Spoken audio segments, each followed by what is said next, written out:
What is up, guys? Welcome to another video on this very cold afternoon.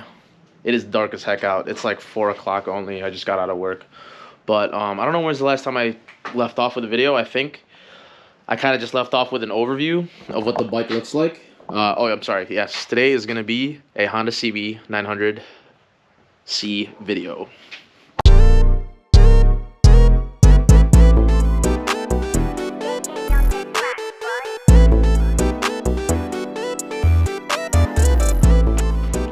But anyways, what I was saying was where I left off with this bike, I think I was just kind of showing you my positioning of the bike and just kind of an overview of the bike. And since then, I have just been doing my own research on the bike. And off cam, I was actually riding it today. I wish I recorded it, but this bike is a dream. Like, it is, I love this bike. Honestly, I think I love it more than my brand new 24 XSR 900. There's just something about this bike character. Funny enough is I was riding it today. I went to go for a lunch run and I choked. Like, I stalled it on accident, and good thing I had my battery jumper on me, because the battery on this is kind of weak. So that's another thing I wanted to take care of, but not in this video. Today is gonna be something different. But the battery's weak on this, so I always have to keep jump starting it if I want to run it. That's the only downside at the moment. So yeah, nothing's really new that I've done yet, except for off cam. Like, I had my own little key tags. I've had this laying around for a while, and a nice little anime decal, just because I'm a nerd. I think, you know what, I was actually looking at it today. This matches the one that I have on my 900. I can't say that anymore, but XSR, because they're both 900s. But anyways, let's get cracking. Today is gonna be about the CB900C. And what I found out yesterday, this is actually a 10-speed. Mind blowing. I was so eager to come back out here and like actually, because I watched like this CB900C how to maintain video. So I just wanted to get a visual of what needs to be done, or what I have to do when it comes time to maintenance this bike, because I do plan on keeping this for a very long time. I actually really like this bike a lot. And in that video, I found something very interesting about this bike. This bike, believe it or not, is actually a 10-speed. And I did not know that until I came out here and confirmed it. And it is a 10-speed, which is wild. So it is a 5-speed, your normal 5-speed, right? So I don't know if you guys can really see that, but there's an engraving in here that's 5-speed.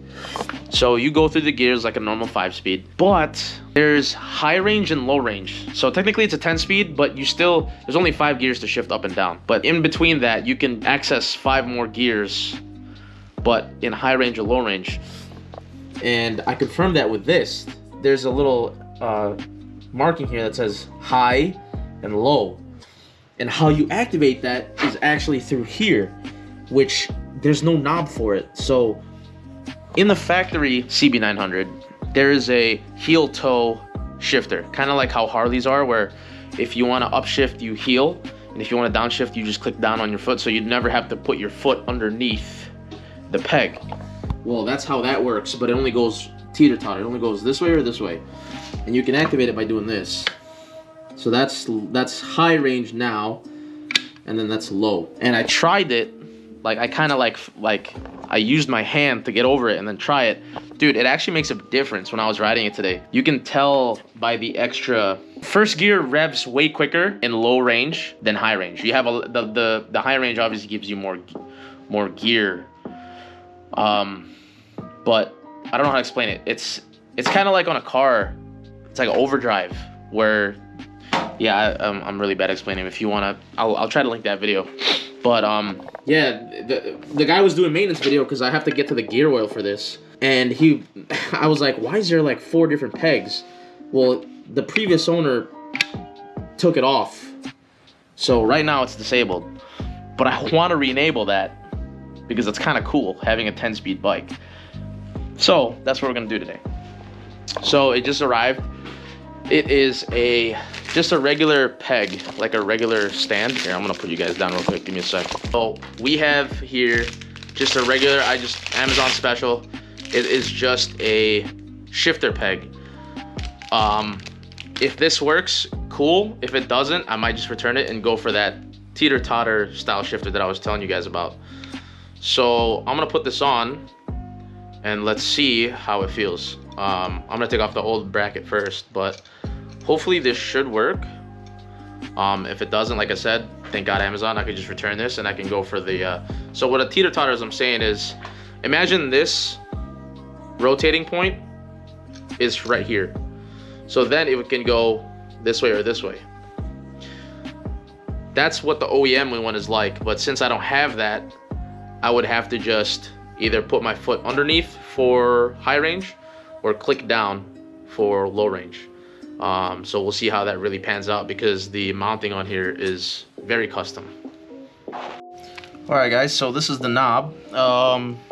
This should be a 10, and it is.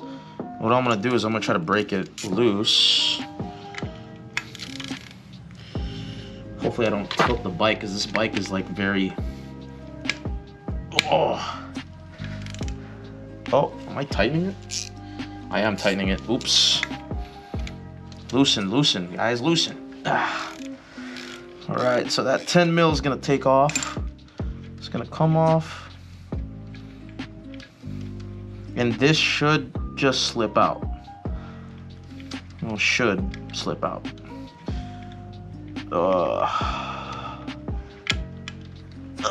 Okay, I might need like a screwdriver or something. Let's see if we can get it. Come on, baby, there you go. And that's off. And now we're gonna put on that new one, just like how we took this off. So before I tighten anything down, I just kind of want to have it over this guy and see how I feel about the positioning. I don't want it too low to the point where it's going to scrape when I turn to the left, and I don't want it too high where it's hitting my knee, but that could work. So let me get on this bike here and let's see my positioning. So I'm kind of like right here. This is gear changing. Oh, that's really awkward for me. So I might go maybe like this, which may look weird, but as long as it functions, all right. Let's see. Changing. Oh, that is so weird. I don't know how I feel about that. There's no real way to... What if I just go like this?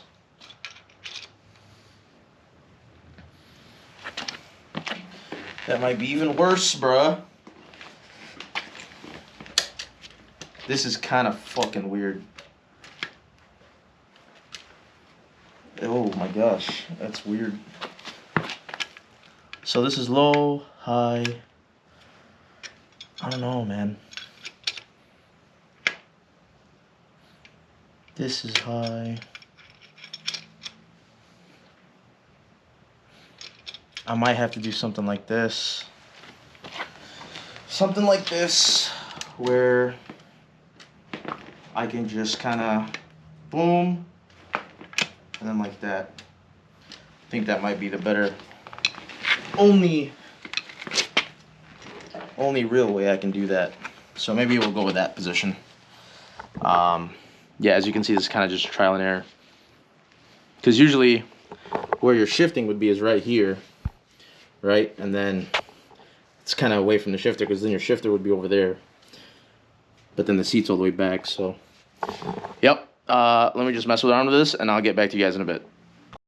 Alright, quick update. I got it completely different from what I had it at. Because I didn't realize the range of motion for this was very, like, it's not like a little click, but it's like a range of motion. Like, it's quite a lot. And I almost did a boo-boo. I was hammering it in with a piece of wood, and then like my thumb and the wood. Oh yeah, anyways, whatever, I'm good. So what I'm gonna do now is I'm gonna go ahead and tighten this up. Oh, my thumb, bro, it fucking hurts. All right. Now that should not go anywhere. So now my range of motion is a little different from when I showed you guys, but I think it's ultimately a little bit better. So when I'm riding, click down, that's low range. So I'm cruising. Changing my gear if I want. Click up. Or go to high range. Just put my whole fucking foot in there. Or I could just do my hand. No, that's a little dangerous. Nope. And then I just click down. Click back up. Click down. And truthfully, I can kind of go without this peg. But we're going to keep it in there. That's about that for this video. That's really all I wanted to do. I do got more content planned for this bike. I mean, not as much content as I thought I would have with the XS750, because I would have done this basically to the 750, but just little minor stuff here and there. Maybe we'll clean up the carbs. The carbs are really clean though, so I kind of don't want to mess with the carbs. One thing I do like about this bike way better is it actually has an offsetting on the petcock, which is super nice. My previous two older bikes didn't have that. So yeah, that's about it for this video, guys. Hope you enjoyed. Nothing too crazy, just basically activating my 10-speed.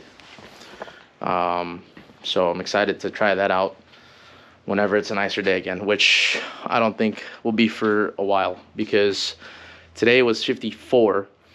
I went to go ride around a little bit just to get the feel of the bike. As I was riding, I did notice cylinder 2 or 3, whatever, this cylinder, this header is a little loose, so you could hear a little bit of exhaust coming from the header, which is fine. I'll probably dive into that later, but still sounds great. Yeah, I think that's all I got for this video. I'm just gonna clean up the tools, and yeah, that's it. Activated my 10-speed CB900. See you guys in the next video.